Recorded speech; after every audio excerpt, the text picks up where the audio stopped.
Eu vou apresentar, então, o trabalho da azulejaria. Bom, foi fundada na Zona Portuária em 2003, aqui no Rio de Janeiro, a partir da reunião de mulheres que moravam, algumas, na Zona Portuária, e tinham interesse em conhecer melhor a cidade em que elas viviam através da arte. E, a partir daí, a gente começou a criar alguns produtos e alguns painéis decorativos para gerar renda no primeiro momento. Em seguida, a gente começou a trabalhar com projetos de intervenção urbana. Esse daí, por acaso, fica na Zona Portuária também, no túnel João Ricardo, que é o túnel da Central do Brasil, que fica embaixo do Morro da Providência. E a particularidade do projeto é sempre tentar trabalhar com os moradores próximos ao local onde o projeto acontece. Esse projeto foi em parceria com o artista Marcos Chaves. E uma terceira vertente, como o João falou, é o trabalho que a gente tem feito na Maré, um trabalho de educação que permeia outros projetos que a gente faz, e eu vou dar aqui 3 exemplos. O primeiro deles foi, em 2012, Escola Agora, o nome do projeto. Essa escola é aquela escola que teve aquela tragédia de Realengo, né, que um ex-aluno matou 12 crianças da escola. E a Rio Urb entrou em contato para a gente fazer a fachada do prédio novo da escola na semana seguinte da tragédia. E a ideia era a gente trabalhar com 100 crianças da escola, só que, indo para a escola e conhecendo a escola, a gente percebeu que havia uma união muito grande dos diretores, professores e da própria comunidade escolar, e eu resolvi deixar aberto e deixar voluntário. Quem quisesse participar, podia participar. Seria muito cruel selecionar 100 pessoas. E a gente acabou trabalhando com 1.060 crianças, que foi 90% da escola, mais ou menos, professores, ex-alunos, enfim, funcionários, inclusive profissionais da obra participaram. E a ideia, então, eram 2 encontros com cada criança, foi muito curto, né, pelo tempo que a gente tinha.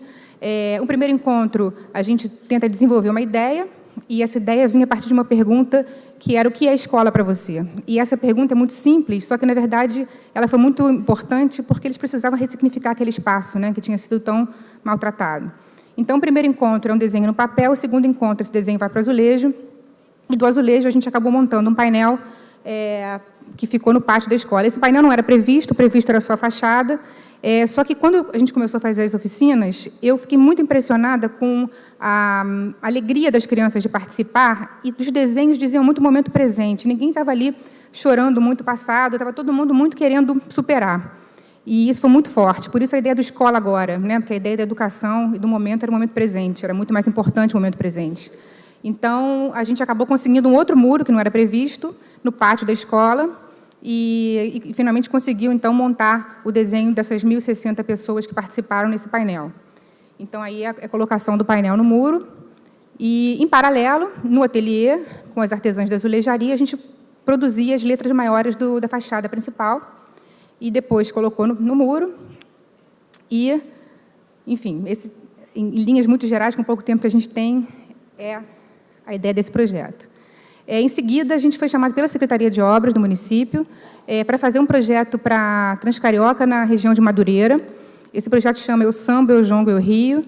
O mergulhão era o mergulhão do Campinho, passou a se chamar Mergulhão Clara Nunes por causa do tema do projeto. E, na verdade, o tema foi sugerido que fosse sobre as Olimpíadas. E eu fiquei um pouco nervosa, porque, na verdade, esse projeto a gente não teria tempo de fazer um trabalho com a população local, que é como a gente gosta de trabalhar, pelo prazo. Então, na verdade, são 700 metros quadrados, são 36 mil azulejos, para serem feitos em 3 meses. Então, eu sugeri que a gente fizesse alguma coisa que, obviamente, tivesse relação com o tema da região. Madureira e Campinho, você tem a Portela, Império Serrano, Jongo da Serrinha e a tradição óbvia musical dos subúrbios cariocas. Então, a ideia tinha que ser um trabalho muito gráfico, muito rápido. A ideia veio daqueles azulejos dos botecos cariocas, né, aqueles azulejos brancos e azuis, que aí dançavam um pouco ao ritmo e às cores dessas escolas. Ele acabou sendo muito bem recebido pela população, foi uma beleza a resposta. E, sobretudo, a questão do jongo, porque o jongo era um ritmo que muito pouca gente da obra conhecia. E eu digo da obra porque a gente estava trabalhando durante as obras da Transcarioca, então tem mais ou menos 200 profissionais de obra trabalhando, e a gente ali meio que no começo enchendo o saco com o azulejinho colorido, ninguém entende muito bem, todo mundo atrasado, só que de repente o pessoal começa a achar legal, aquilo vira meio que um termômetro também, e uma escala de tempo da obra, eles vão vendo a obra avançando e o painel ajuda a mostrar isso de alguma maneira mais legal. e eles acabam se interessando e perguntando, e, no final, eles já falam do painel como nosso projeto, é o nosso painel. Então, esse é o objetivo, obviamente, do nosso trabalho. É um trabalho público, uma intervenção urbana, que tem que ser absorvido que deve, né, ser absorvido pela população. Então, ele foi muito legal, e esse papelzinho ele vinha dentro das caixas de azulejo. Eu tive que... Nos outros projetos todos, a gente produz no próprio ateliê. Esse trabalho a gente teve que produzir numa fábrica, por causa do tempo, e dentro das caixinhas vinha esse papel, e a gente fez um carimbo explicando o jongo e distribuindo para a região toda, né? Isso aí foi... As baianas da Portela acharam que foi para elas, o projeto. Então, elas vieram fazer uma homenagem, fizeram uma lavagem e trouxeram flores, e foi uma emoção muito grande para a gente receber tão rapidamente esse retorno que continua recebendo até hoje. Isso é um projeto que está em andamento, está levando um certo tempo. A gente volta aí para a zona portuária do Rio, para o centro da cidade, no Morro da Conceição. Isso aí é um muro, que é até bonito, é um muro do Observatório do Valongo, da UFRJ, é a Escola de Astronomia da UFRJ, e a gente foi chamado para fazer uma proposta que também incluísse a população local, no caso, as crianças das escolas municipais que estão nessa região da cidade. Então, o tema, obviamente, tinha a ver com o sistema planetário, com o observatório, e as pipas que a gente inseriu no desenho, para mim, foi muito legal, porque eu trabalho muito no Morro da Providência, né, que fica ali perto, e as crianças dessas escolas municipais da região portuária são moradoras dos morros da região portuária, Morro do Livramento, Morro do Pinto, né, Morro da Providência, e eles têm uma tradição dos campeonatos de pipa, né? Então, a pipa também é uma forma de observar o céu. E aí, a gente fez algumas oficinas, que falam um pouco da questão histórica do porto, a questão atual, etc. E esses desenhos vão entrar nas pipas do painel. Isso a gente está em final de produção agora. E isso aqui são as imagens da produção do painel no ateliê. Bom, eu fiquei um pouco nervosa, eu tenho 5 minutos só para falar, e é muita coisa. Esse é o último projeto que eu vou mostrar. Eu nunca sei se eu começo com ele, se eu termino com ele, porque é onde fica a maior parte do meu coração, assim, é nesse trabalho da maré. É um trabalho que a gente faz com a ONG Redes há 9 anos. E que lugar é esse, né? A Maré, ela é um bairro que tem 140 mil habitantes. Desses 140 mil, 35 mil são crianças de 5 a 15 anos de idade, divididas em 16 comunidades. A Maré é um bairro. Ela é um bairro definido legalmente desde 94, embora as suas primeiras habitações tenham começado nos anos 40, até 30, eu acho, ela foi definida legalmente como bairro em 94, ela tem um contingente populacional equivalente a 80% das cidades brasileiras, e quase ninguém que mora lá dentro, que não mora, entende que já é um bairro legalizado, até porque os serviços não são compatíveis com essa legalização, com essa questão. Bom, em 2012, a gente criou um projeto piloto das placas de rua da Maré. Na verdade, não é só a produção da placa, mas é todo um trabalho de levantamento histórico da região, porque cada uma das 16 comunidades teve um processo de nomear as ruas, teve um tempo para isso acontecer, que é riquíssimo, e isso é uma forma também de trabalhar a ideia da visibilidade, do reconhecimento da identidade cultural e da identidade das pessoas que estão ali, para a questão da autoestima. Isso aqui foi até falado em alguns momentos nas palestras, pincelado, mas, enfim, isso é um projeto importante que a gente quer continuar, e ele foi possível graças ao Censo Maré, que é um projeto da Redes, com o Observatório de Favelas e Prefeitura e outros parceiros, que durante 10 anos mapeou toda a região, e em 2012, essa versão da Maré 2014 é a segunda versão do Guia de Ruas, em 2012 teve o primeiro, esse agora é completo, com CEP em todos os logradouros, e, enfim, é um trabalho bastante importante que a gente quer continuar. Bom, mas o que é mais importante para mim nesse momento da Maré é o trabalho que a gente faz com as crianças há 9 anos. É dificílimo, em 3 minutos, em 10 minutos, exemplificar. São centenas de crianças, centenas de azulejos e de projetos. Essa aqui eu resolvi escolher porque foi a primeira turma, em 2006, essas oficinas acontecem também gratuitas e voluntárias, a criança se inscreve, são vários cursos de arte, esse é um deles, e quando elas chegam lá, elas acham aquilo tudo muito estranho. Eu acho que elas começaram a vir, agora não, porque já é mais conhecido, mas no começo elas vinham porque achavam estranho desenhar num piso ou num ladrilho, né, que é como elas chamam azulejo.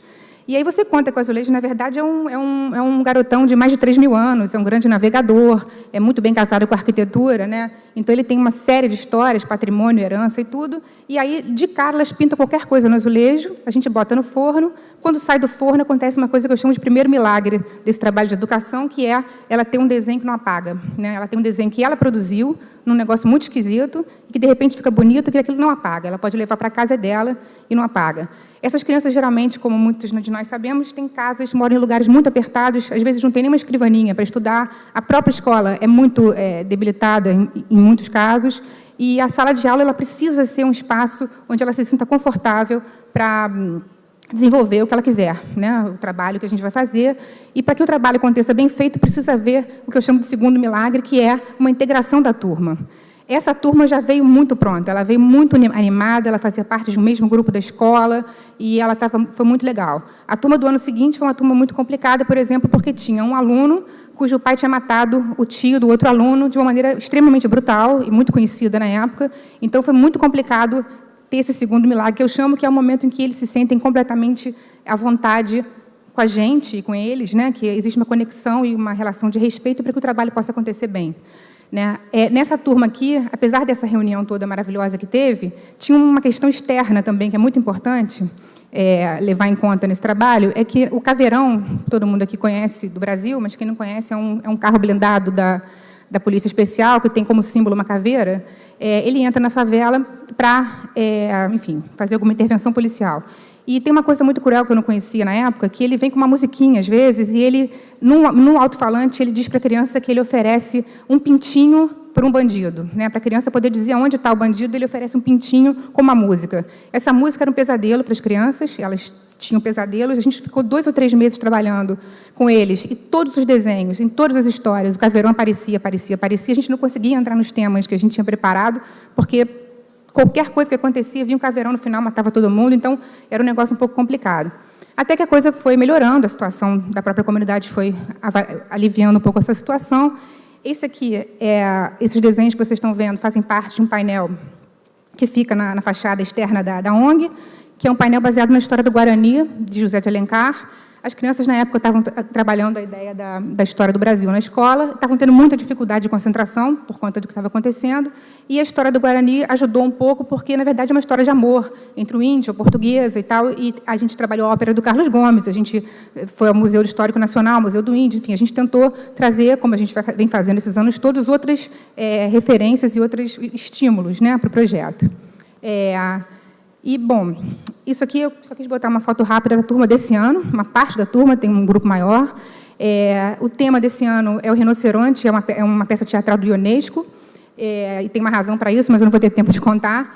Mas aí eu queria só falar do terceiro milagre final, que eu acho, é que no momento que isso tudo aconteceu, quer dizer, que a turma consegue se respeitar, consegue se sentir segura naquele espaço, consegue trocar, e a gente vai trabalhando vários temas, acontece uma coisa muito linda, que todos nós aqui já sentimos, e já talvez tenhamos visto isso com filhos e sobrinhos e crianças em geral, que é quando a criança percebe que ela aprendeu uma coisa. Né? Você faz uma conexão com ela, mas ela se conecta, ela percebe que aquilo que ela viu, que aquilo que ela desenhou, pode servir para alguma coisa, e aquilo gera uma excitação que é contagiante. Né? Quando ela tem isso, ela não perde mais aquilo. Aquilo é um poder tremendo, né? Que é a liberdade que o conhecimento traz para cada um de nós. Né? E isso não é tão óbvio para que isso seja percebido num ambiente como esse, muitas vezes. Então, da mesma maneira que você tem imagens, quando você pergunta para eles o que é maré para você, a maré é boa, cadê o vôlei da maré que não tem mais, porque a quadra virou outra coisa. Né? Então, tem uma série de questões. Hoje saiu do forno, por exemplo, esse aqui, né? Que é a maré dura, porque tiveram alguns acontecimentos agora que foram um pouco complicados. Então, você tem, obviamente, as crianças trazem soluções para muitas das questões e têm uma análise crítica muito forte e são extremamente inteligentes e capazes de aprender o que quer que seja. Né? E eu acho que a gente tem aí um arco e futuro brilhante, né, no Brasil, se a gente souber aproveitar essa riqueza que a gente tem da educação infantil, que está sendo tão menosprezada nesses lugares. Né? Isso aí foi um exercício que a gente fez nos bancos de poesia, a partir de poesias. No caso aqui, a Cecília Meirelles, ela foi diretora da Escola Bahia, em 54. A Escola Bahia é a primeira escola municipal da região da Maré, fica na Avenida Brasil. E, a partir da poesia da Cecília Meirelles, a Rafaela responde que liberdade mesmo é você correr na rua sem guerra. Né? Então, ela sabe exatamente o que ela quer. Obrigada. Isso.